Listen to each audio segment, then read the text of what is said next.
That coffee in your kitchen cupboard might not be what you think it is. Some of Australia's biggest coffee brands are quietly cutting corners. We're talking fillers, misleading labels, and quality that doesn't match the price. Stuff that never makes it onto the front of the packet. Stuff that affects your health, your wallet, and your daily routine. This isn't about taste snobbery. This is about what Australians are being sold without being told. Let's be clear from the start. Australia has some of the best coffee culture in the world.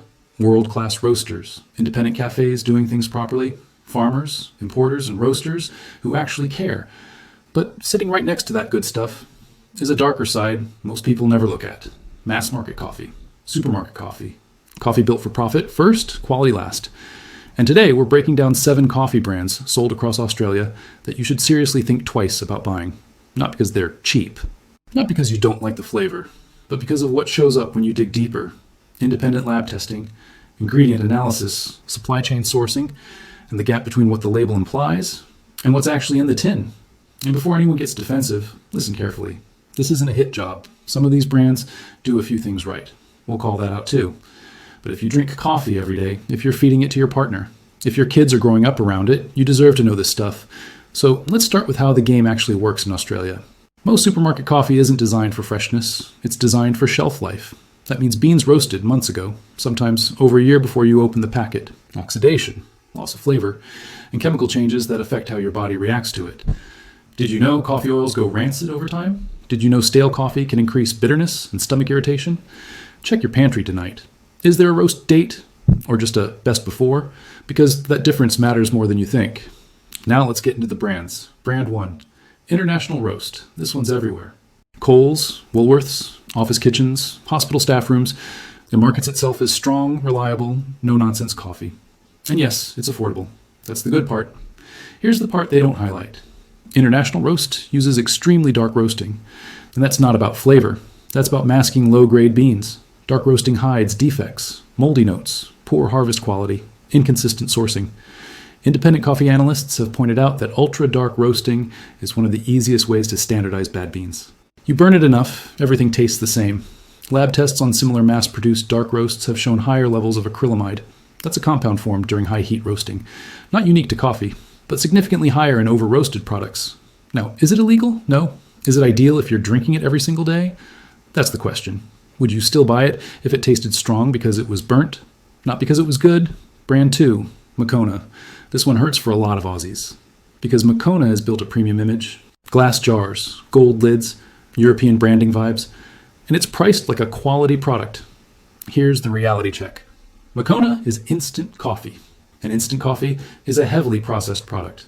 That means coffee is brewed at industrial scale, then dehydrated, then spray-dried or freeze-dried. During that process, volatile compounds are lost, flavor oils are stripped out, and bitterness increases. Independent testing on instant coffees globally has shown higher oxidation markers and lower antioxidant retention compared to freshly ground coffee. Again, not illegal, but here's the real issue, the price.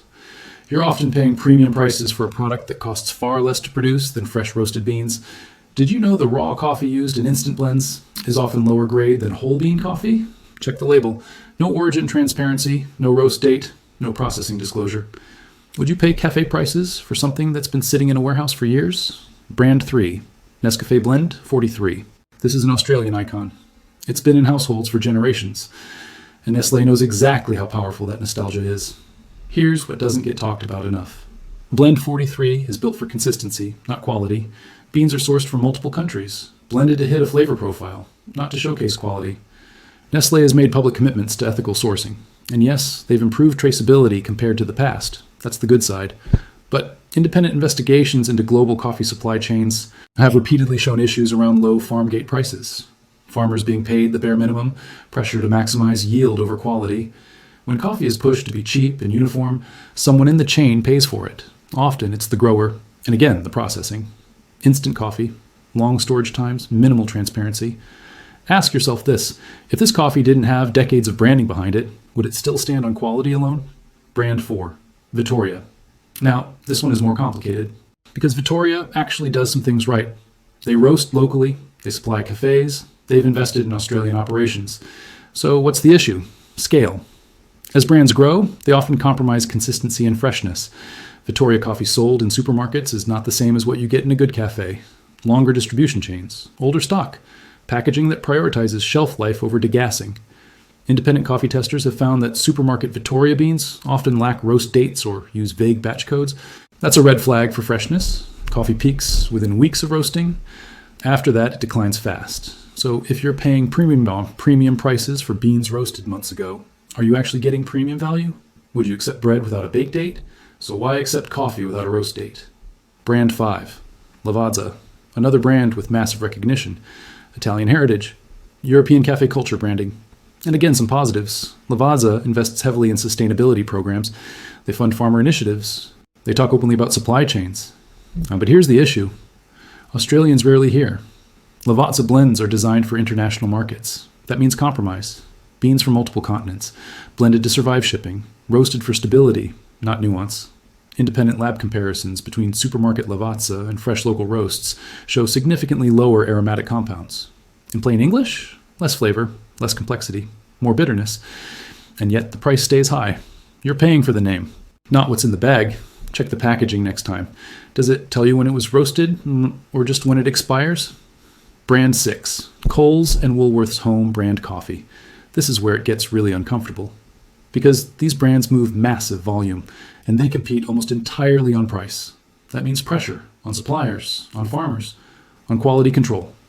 Private label coffee often uses the cheapest beans available at the time of contracting, and contracts change, suppliers change, quality fluctuates. Independent testing of budget coffees in Australia has found higher defect rates in beans and greater inconsistency between batches. One tin tastes okay. The next tastes burnt and flat. And here's the trick most people miss. Packed in Australia does not mean grown in Australia.